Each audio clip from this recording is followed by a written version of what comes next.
I set up a camera in my kitchen because something kept opening a cabinet every night at exactly 3:14 a.m. The first time I watched the footage, nothing touched it. It just opened. At first I thought it was the house. Old wood, loose hinges, something simple. That's why I didn't panic. That's why I stayed. I bought the place in Augusta County, Virginia. Old farmhouse. Mid-1800s. 6 rooms, stone basement. I wasn't planning to live there, just renovate and sell.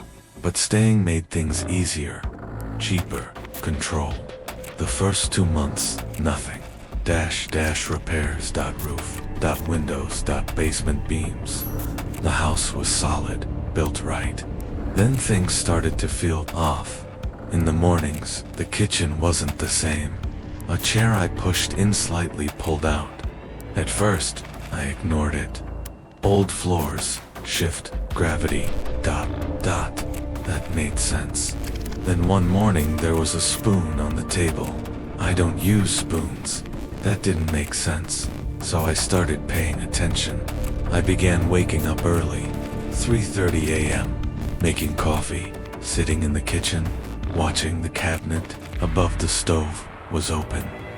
2 nights in a row, then it stopped, like it knew. I was there, like it was waiting. That's when I installed the camera, not because I was scared. I just needed proof. I placed it above the fridge, full view of the kitchen. Night recording. First night, nothing. Second night, nothing. Second night, nothing. Then, 3:14 a.m., the cabinet opened. No sound, no movement, just opened. Not slowly, not falling. Like something decided now. I replayed the footage, over and over. Nothing touched it. Nothing moved before. Nothing moved after. It opened halfway on, stayed there. Exactly at 3:14. I checked the hinges. Fine, the latch loose. But not enough. Loose explains falling open. Not this. Not something that waits. Not something that opens at the same time every night.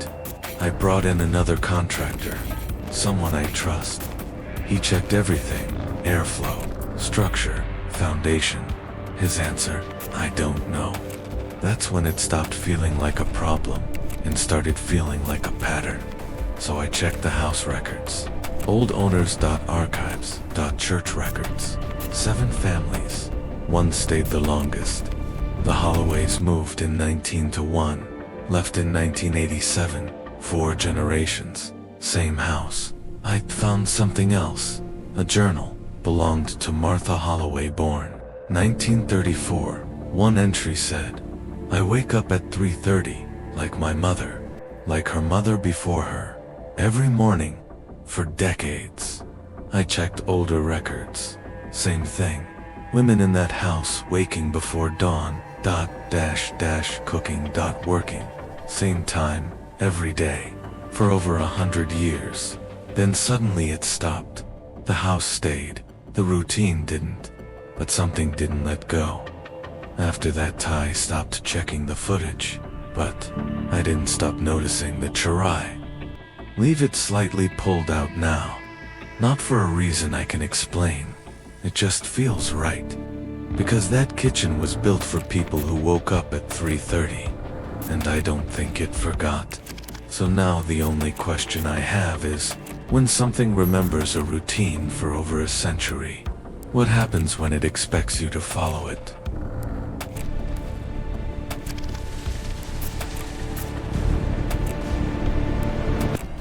Asterisk. The food was still on the table, and it looked like he had just left 6 years ago. The door wasn't locked. That wasn't unusual in rural West Virginia. But it wasn't open either. It was slightly closed, like someone had stepped outside for a minute and never came back. I bought the property in April 1993. 17 acres, 1 small house. Previous owner, Harold Pritt. Last tax payment October 1987. I stepped inside and immediately stopped. One plate, one fork, one glass. The fork was resting in the food, not dropped, placed, like he had paused mid-bite, and that's when I knew something was wrong. The food wasn't rotten. It was dried, preserved, potatoes, hardened into small brown chunks. The meat was dark and stiff. The glass had a mineral ring inside it, about 2 centimeters from the bottom. He had been drinking something, stopped, never finished it. That didn't make sense. I moved through the house fast at first, then slower. The bedroom. The bed was made, not perfect, but made, like he expected to come back that night. There was a wind-up clock on the nightstand, stopped at 2:23. The bathroom dry towel, hardened soap, but the mirror. There were streaks in the top corner, like someone had wiped steam away with their fingers, like they needed to see clearly, right before leaving. That didn't make sense either. The living room, a chair facing the window, not the room. The yard, like he had been watching something.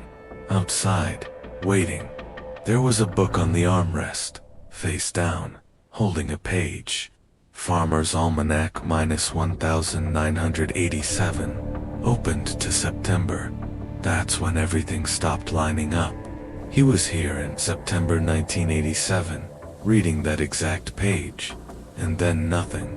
6 years later, I was standing in his house holding his place. I filed a records request. Greenbrier County.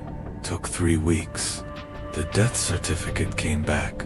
October 1993, 6 months after I bought the property. Cause of death, undetermined, estimated time. Sometime between 1987 and 1988.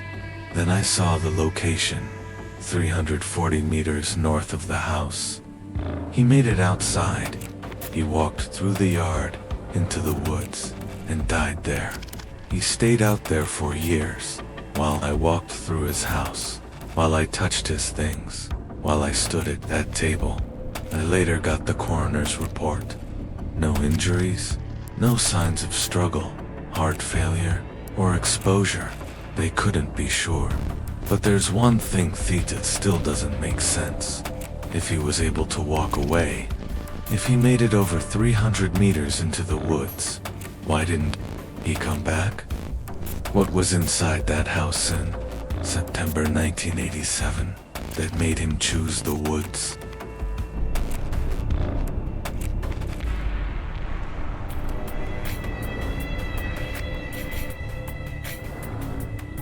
Asterisk. The walls were covered in names, hundreds of them, and some didn't have dates yet. That's what I saw when I got close enough. I clear out houses after people die. That's it. This job came from Floyd County, Kentucky, the Martin family. Second time I worked for them. First, the grandfather. This time their grandmother, Elsie, Martin. 80-7, lived in that house her entire life. The place looked normal, old, but clean. Floral wallpaper in every bedroom. Small red flowers on a pale background. The family asked for one thing. Don't remove the wallpaper. They wanted to keep it the way she left it. I started upstairs, back, bedroom. Always start furthest from the exit. Bed, dresser, chair, Bible. On a small table. Nothing unusual. Until I looked at the wall. At first, I thought it was damaged, fading, stains, dash.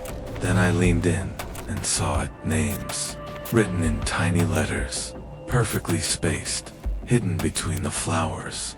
You wouldn't notice unless you were right up against it. I read the first few. Doris, Claude, Malcolm, each one with a date.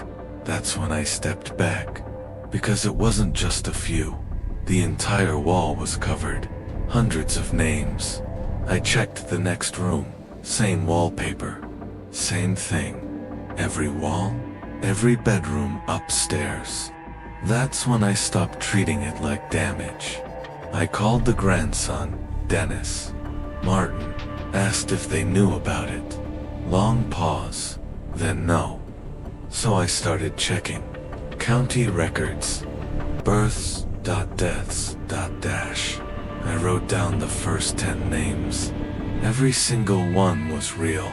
Every single date matched the day they died. That's when I stopped writing more down. But I checked one more thing. Handwriting. I had samples, notes in the kitchen, writing in the Bible. Elsie's handwriting was clear. Large letters, slight tilt. The names on the walls were not hers. That's where it stopped making sense, because of what I found next. In the back bedroom, there were a few names without dates. Only a few, out of hundreds. One of them was Dennis, the same grandson I had just called. I checked the others, still alive, no dates. That's when I stopped, because there are only two ways to understand that wall. Either someone was writing down names of the dead, or they were writing down names of people who weren't dead yet, and just hadn't gotten their dates. I finished the job, packed everything, closed the house. I didn't tell the family everything. Some things don't need to be passed on, but there's one thing I still think about.